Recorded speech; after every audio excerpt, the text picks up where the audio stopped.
Hello, hello! J'espère que vous allez bien.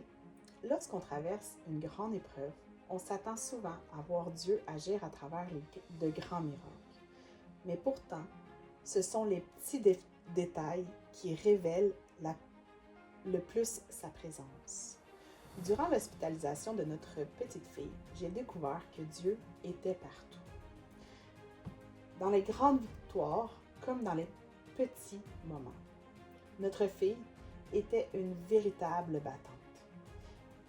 Dès ses premiers jours de vie, elle démontrait une force incroyable. Les infirmiers nous le répétaient souvent. Cette petite fille-là a du caractère. Elle est forte. Et elle n'avait pas tort.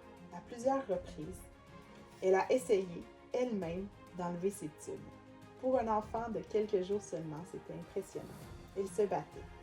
Elle voulait vivre. Et chaque jour qui passait nous rappelait que Dieu avait un plan pour elle. Un jour, cependant, nous avions vécu l'un des moments les plus effrayants de toute son hospitalisation. Je me trouvais près de son incubateur. Comme tous les parents d'un enfant hospitalisé, nous surveillions constamment les écrans et les moniteurs. On nous avait expliqué les signes à observer, les alarmes, les chiffres, les indicateurs importants. À force de les regarder, nous avions fini par les connaître presque par cœur. Et ce jour-là, je tenais doucement la main de notre fille. Puis soudainement, quelque chose a changé. Je l'ai senti immédiatement. Sa petite main est devenue froide, très froide. Instinctivement, j'ai levé les yeux vers le moniteur. Avant même que la larme ne se déclenche, quelque chose en moi savait que quelque chose n'allait pas. J'ai immédiatement appelé l'inhalothérapeute qui se trouvait tout près. Je me souviens encore lui avoir dit « Elle est froide, il y a quelque chose qui ne va pas ». Quelques secondes plus tard, les alarmes se sont mis à sonner. Notre petite fille faisait une détresse respiratoire. Mais ce qui me marque encore aujourd'hui, c'est la rapidité avec laquelle tout s'est mis en place. L'inhalothérapeute restait à côté de nous.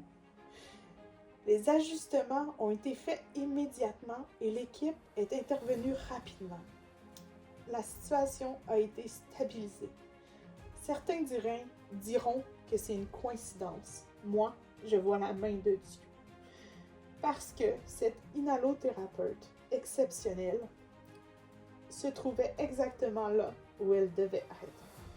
Parce que Dieu place souvent les bonnes personnes au bon endroit, au bon moment. Et ce n'est pas la première fois que nous le constations. Durant notre séjour à l'hôpital, nous avions croisé des médecins, des infirmiers et des spécialistes extraordinaires. Des gens compétents, bien sûr, mais surtout des gens profondément humains. Des personnes qui ne voyaient pas seulement un dossier médical, elles voyaient une famille, elles voyaient des parents inquiets, elles voyaient un petit bébé qui se battait pour vivre et elles portaient parfois notre fardeau avec nous. Je repense souvent à ce verset, Galates 6, verset 2. Portez les fardeaux les uns des autres et vous accomplirez ainsi la loi de Christ. C'est exactement ce que plusieurs d'entre eux ont fait avec nous. Ils ont marché avec nous dans l'épreuve. Ils ont partagé nos inquiétudes. Ils ont célébré nos victoires et ils ont pleuré avec nous lorsque les journées étaient plus difficiles. À travers eux, Dieu nous rappelait constamment que nous n'étions pas seuls. Parce qu'au fond, c'est souvent ainsi qu'il agit. Il envoie quelqu'un, une parole, un encouragement, une présence, une main tendue. Et parfois, au milieu de la tempête, c'est exactement le miracle dont nous avions besoin. Mais, malgré toute l'aide que nous recevions, un autre combat nous attendait encore. Le combat que je n'avais pas vu venir. Le combat de nourrir mon enfant. Et c'est ce dont je vous parlerai dans le prochain épisode. Soyez bénis.